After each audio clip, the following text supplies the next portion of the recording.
Hey everybody, I'm back with another list. And how do you like this dress that I am stuck in and there's nobody home to help me unzip it? Anyway, let's dive in. Signs that you are not ready to date. Number 1, you are just trying to make an ex or current partner jealous.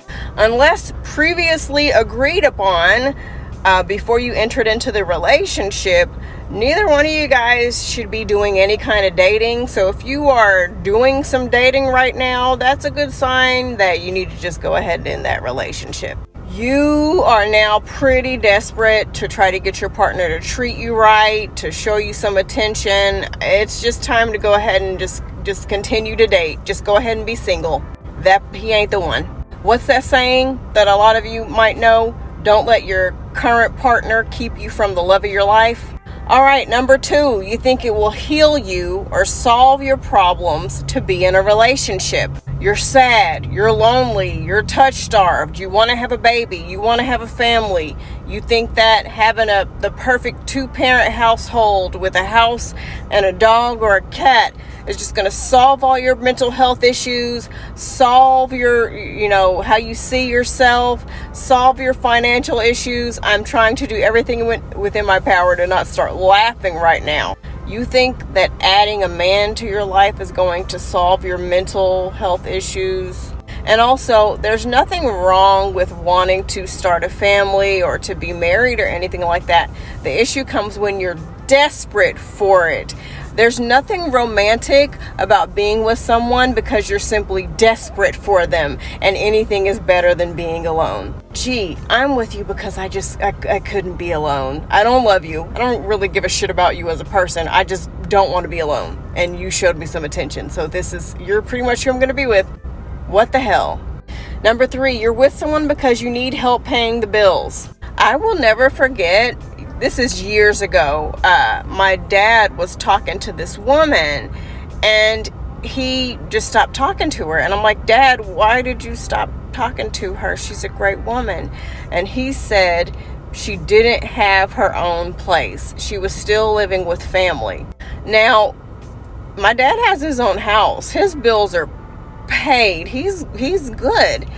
The reason why he stopped talking to her is because he wants to make sure that no one is with him just because they think they're going to, get a free ride, if that makes any sense.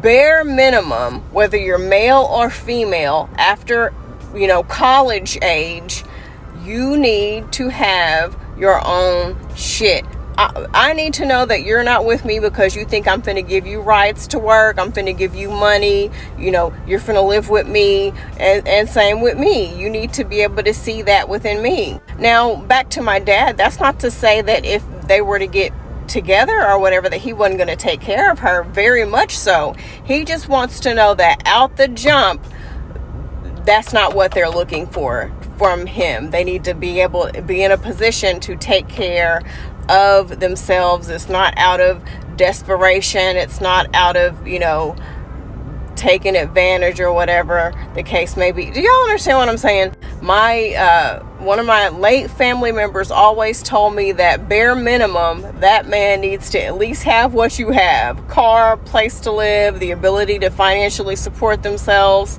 You would be surprised how many couples moved in together for the sole purpose of saving money. But what you will find is when you move in with somebody, your expenses actually go up because you have their bills, your bills, y'all's bills together, more food, more electricity, more gas being used. There's couples who are together and I make more money than them as a single mom. There's a woman I used to work with and she told me something that changed my life forever. Get your house in order first. You should not be out here dating and trying to talk to folks and you got shit all chaotic and in disarray in your finances, in your mind, in your emotions. Get your shit together before you worry about anybody else.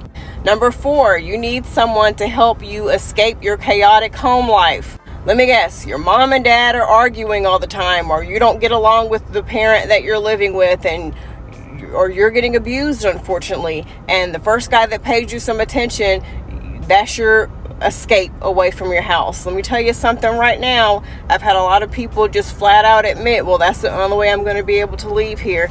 Slow and safe is the way that you should leave. Take your time, get a job when you can, save what you can is going to be your best option, because what's more than likely going to happen if you rush and you just get involved with some guy and you leave town and you're thinking you're going to start a new life, they're more likely to take advantage of you, and you're going to wind up repeating the very same patterns that you tried to escape from. You're going to be isolated and dependent on this person, and they're going to know that, and they're going to take advantage of that. So get a job when you can, save what you can, and then make a plan to get out. Do it that way. Don't depend on nobody else to come and save you. All right? This isn't a fairy tale. This is real life. Listen to Auntie Jules. Listen to your best friend. I don't know how old you are when you're watching, but listen to me, okay? I'm talking about shit that I know. I'm not being bitter. I'm not angry. I'm trying to save your life, all right? I'm serious. Number 5, you have no outside goals other than finding a partner. There's nothing wrong with wanting to be married and have kids or wanting a relationship, but that's all? That's all there is? Like, you don't have nothing else going on. That's all you got. You don't have no goals, no hopes, no dreams, no hobbies, nothing else you're working towards. Just wife, mom, girlfriend, that's it? What happens when your kids get to the age where they get their own friends and then there's stuff that they want to do with their lives and they don't want to be up under you and they don't need you as much anymore, and then there comes a day when they don't really need you at all except for calling you to ask a question every now and then? What happens if, God forbid, your partner dies or that relationship doesn't work out and your whole entire identity is in being a wife, girlfriend, and or a mom? You gotta have some other shit going on. I mean, okay, you might be like, well, I don't know. Okay, well, it's time for you to fucking figure it out. Okay, sit down with a piece of paper, journal. What do you like to do? What have you always wanted to do? What are you interested in doing? That's where we start, okay? If you can't figure it out, volunteer some damn where, okay? Volunteer at a nursing home. I'm sure there's some lonely people who need somebody to talk to, okay? Don't give me no excuses, okay? You can't bullshit the bullshitter, all right? Number 6, you put yourself and or your family and friends in dangerous situations so that you can be with or keep a man. You are the person who will leave your friends alone at a questionable party so you can go off with a man. You are the person who will invite some random man into your house, putting your mom and siblings at risk. You are the person who will move some random dude in with you and your kids because you have a vision of this perfect 2-parent household. If you are that person, okay, I'm going to need you to slow down. I'm going to need you to slow down. Desperation is never a reason to get into a relationship with someone. It is the wrong reason to get into a relationship. It is dangerous. I've heard far too many stories of women who have been abused and taken advantage of by some random man that their mom or their sister or their daughter moved into their house or let come over, or know that person's address, or your friend got left at a party and she got kidnapped or assaulted, or you got kidnapped or assaulted and your friends are trying to figure out where you're at, but they don't know because you didn't tell nobody. If you are so desperate to where you're doing shit like this, girl, stop. Just stop. Relationships like this are not going to work out. It's not going to work. You're going to get hurt, or somebody else is going to get hurt. Stop. Number 8, you're just rebounding, which is kind of similar to number 1, except y'all are already broken up.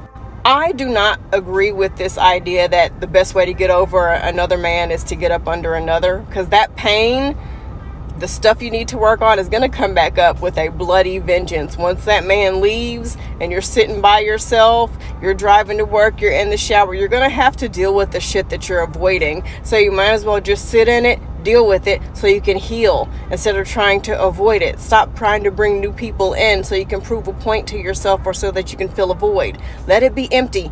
Feel the emptiness so that you can heal. What did I miss? Hope you liked it.